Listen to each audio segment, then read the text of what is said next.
Hey there, buddy, Paller here, and welcome back. Today we're doing a little let's look at Warface. Warface is the free-to-play first-person shooter from Crytek. This is this game was actually has been out for a little while.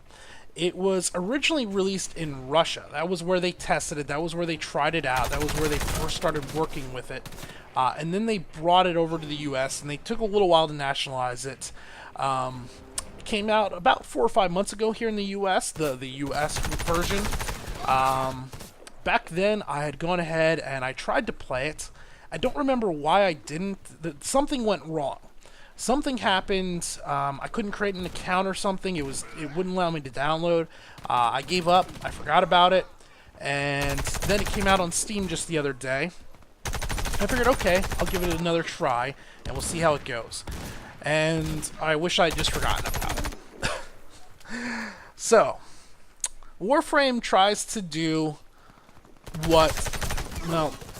it tries to do what Blacklight Retribution, is that what Blacklight Retribution tank? Yeah. There was also like a Tango Down. There were several versions of that. Blacklight Retribution and Warframe did, but with a modern first-person shooter like Battlefield or Call of Duty type aesthetic. It sounds like a pretty good idea. Take the Warframe side, the co-op of the Warframe side, put together the multiplayer side of Blacklight with the weapon rentals and all of that, and then put that in a Battlefield environment. That sounds like a pretty good thing. It sounds like it could be a win. It's not. It's not that the idea is bad. The execution was real bad. So a little bit of warning right now as we're going into this. By the time you watch this video, the game might be already offline. I have no reason to sit, or I have no proof that that's going to happen, but we know what's going right now. Crytek is having all kinds of problems. Apparently, Crytek is possibly going bankrupt. There were rumors that they laid off a huge portion of their UK studio, and then it came out the other day, on Thursday or something, that the remaining of the UK studio aren't reporting the work because they're not getting paid, and Crytek seems to be in some trouble. So, if Crytek shuts down, unless somebody picks this up, this game may go offline. Obviously they won't be able to keep the servers running if they do something like that. So, just keep that in mind. Crytek is in a bit of trouble right now. Now, the free-to-play side of this is a little weird. At first, right away, it goes against one of my big no-nos in a free-to-play game. It has more than 2 currencies.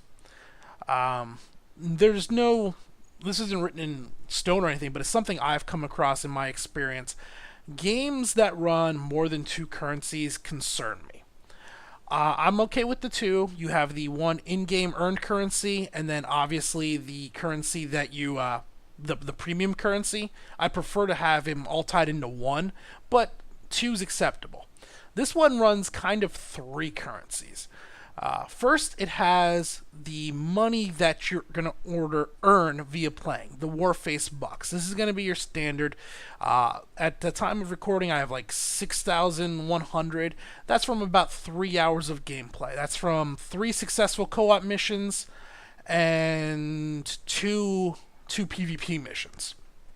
Plus, then there are, I think, 3 failed co-op missions in there. So I don't know if I got money for them or not. I didn't pay attention if it went up or not after those happened. I'll give you some idea. Then they have the credits, which of course is spelled with a K rather than a C, because why not? It's credits. This is the premium currency. This is what you must buy. There's no way, as far as I've seen, other than maybe a lockbox unlock, there is no way to get this currency outside of buying it. Unfortunately, I can't tell you guys conversion prices because their store won't load.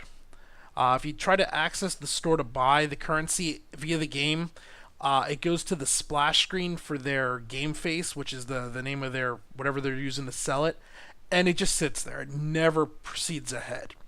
So I don't know the conversion rates, and so I won't be able to judge if they're good value here or not. But there's those two.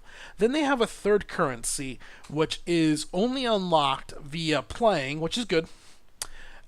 This currency, though, is awarded to co-op players that perform in the top 10% each day. So, from what I understand, after a 24-hour period, they take it and they calculate all the people that played the co-op missions, and if you came out in the top 10%, the closer to the top one, you get more and more of this currency called crowns. And this is used to unlock ultra premium items. Some of the best items in the game, from what I understand, all come from that. I know there's kind of a Scar-looking weapon that seems pretty awesome, that is only unlocked with like 14,000 of those, and I have 20. Not 20,000, 20. So I won't be testing that weapon out anytime soon. The three currency system concerns me.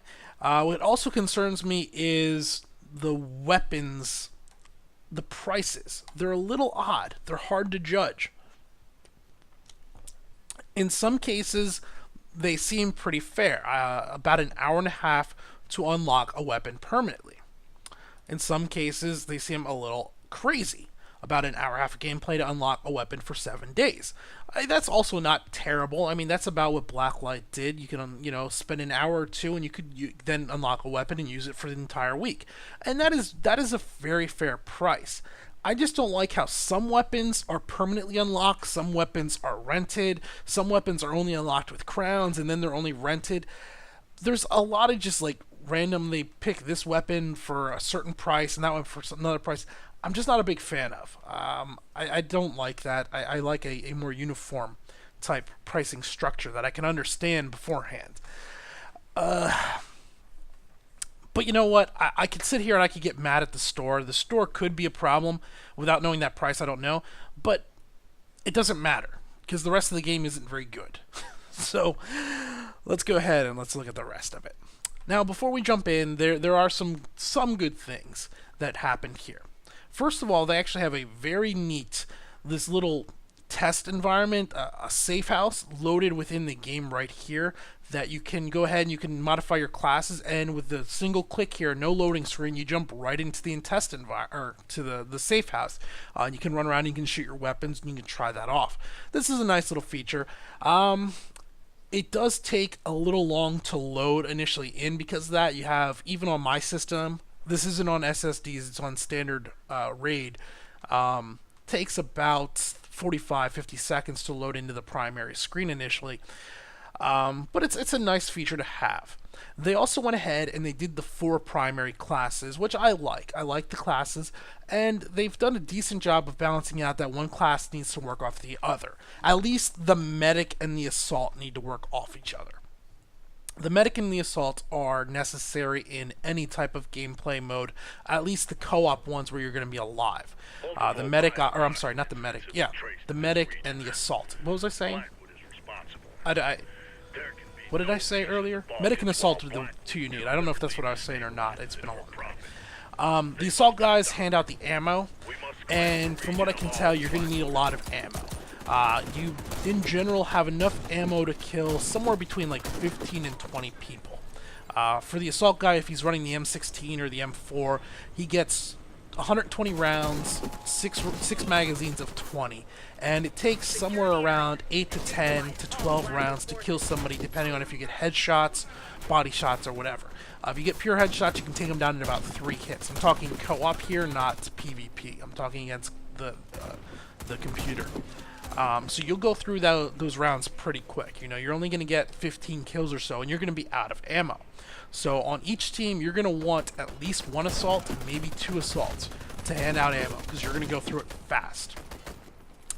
The death system is a little unique in co-op again, where if you die, the level is broken up into checkpoints, 3 to 5 checkpoints on each level. Some levels seem to be a little bit longer. If you die between the 2 checkpoints, which you're always going to do, you're dead, unless there's a medic to revive you. However, if your team can make it to the next checkpoint, the whole team revives. They get all their ammo back, they get all their armor and health back, and you basically start over fresh from the new checkpoint. There is a currency in the game called coins, I forget what they're called, revive coins or something like that, that you can actually buy to allow you to revive in between. But if you don't want to buy those coins, you basically need a medic to keep you up and running as you go from one point to the next point. So these things are pretty good. I like the way they are. It means in co-op, medics are very important. Where they screwed up somewhat, though, was medics only get shotguns and pistols. It's the only weapons they get. So they get nothing that's going to help them at range unless they want to sit there and try to snipe with a pistol, which isn't very good. And they're just stuck kind of shooting buckshot down range. And they're not doing a whole bunch. It means in co-op, as a medic, you feel like you're being carried rather than really helping. With a few small exceptions. There are some, like, when you're clearing a house or something, they'll come in. But you're definitely not the frontline gunning guy until you get into those buildings. So they did some good things, they did some bad things. The co-op itself seems to be missions that run roughly about 20 minutes in length. They require 3 to 5 people. The early ones can be done with just one person. You can actually solo the first 2 pretty easily. They're not too bad. Unfortunately, there's only 6 missions. And then there is those same 6 missions on a harder difficulty from what I understand. I haven't unlocked this, but I've seen talk about the hardcore versions of those missions. But it's the same 6 missions for what I understand. And that's the biggest flaw here is there's just not a whole lot. It could be pretty fun. It could be good. They throw a lot of enemies at you. You have to work together as a team. You need you need a mixture of classes, but not just that. There's so many enemies that if you're not staying together, working as a team, you're going to get gunned down alone. There's some real potential there, but just 6, that doesn't cut it, especially for a game that's been out for a long time in Russia. How they only have 6 so far, I don't understand. The co-op can work. If you have some friends, you can have a good time there, but it's going to be very limited the amount of good time you have, because after a few hours you're going to have seen all of it, and you're going to have done all of it 2 or 3 times, and you're going to be ready to move on. On the PvP side, first, before you even make it into the PvP, the server browser's terrible. There is no way to filter game modes. You can't say I want to play this game mode or that game mode. No, you get a whole list. Well, what they do is they put you inside of a party room, and in that room, not a party room, a playlist. They have it broken down into different groups. So like they have ones for beginners, they have ones for experience and so forth. And then within that, you'll have I had 42 options within my little browser area. Within that, then, there was no sorting features. There was no way to tell it, I want to play this game mode or that game mode. And even worse than that, there was no ping. There was nowhere where you could see your latency. So, when I was playing the one PvP match I played, it was terrible. I think it was because of latency. I don't know. I couldn't tell you. I could have been playing with a 200 ping. I have no idea. Outside of the server browser, then, the rest of it's just very generic. Doesn't show a whole lot. Doesn't do anything really interesting. And that's the biggest flaw. If you're going to be doing free-to-play, I mean, first, you get a chance at bringing players in with it being free. But then you have to have some type of gimmick, not a gimmick, but catch. Some type of element that's people are gonna latch onto and stay, and there's nothing here. The arenas are fairly small. They're about the size of your Call of Duties. They might even be smaller than your Call of Duties. It's been a while since I played Call of Duty, but I remember them being a little bit bigger than the 2 I played. They're limited. There were only 16 players was the max I saw. 8 on 8 was the most I saw. Most of them were actually running 10 players. And it's just really uninspired combat. There's nothing fun going on there. There's no vehicles. It's just soldiers. There are in some of the co-op missions, there are vehicles that arrive, but they're not. You're not fighting tanks or anything. You'll have like trucks pull up, and if there's going to be a vehicle there, somewhere around where you are, there's a rocket launcher to take it out. Those are in the area too, but it's just soldiers in the PvP side. And yeah, it's just not very good. I wish I try not to be the negative person. I really do, but boy, this game just, it really has me confused. It also doesn't look very good, which is very, very, very strange coming from Crytek. Especially from the Crytek studio. It's not just the Cry engine, it's from the Crytek studio, the people that brought us Crysis. And this, it doesn't look terrible, but it doesn't look 2014. It looks like something from 2006. It's just very plain and low textured and forgettable. So, oh, and there's no field of view slider. The field of view wasn't terrible. It wasn't great, but it wasn't terrible. I didn't get motion sickness, but I definitely did feel like my vision was restricted. I wasn't seeing as much as I wanted to as I was running around, but it was good enough that I wasn't getting sick. I would say it probably had an FOV of about 80 horizontal, so whatever that works for you. But yeah, it looks like Warface, unless you want to do the co-op with friends, there's really no reason to download it. The store actually seems like it could be fairly fair. It seems like it could be decently fair, but they screwed up so bad with it. Or you can't access the cache, but they screwed up so bad with the rest of the game. There's really no reason to even bother. So, all right, I think that about does it. This has been Power. I've been looking at Warface. Thanks for watching.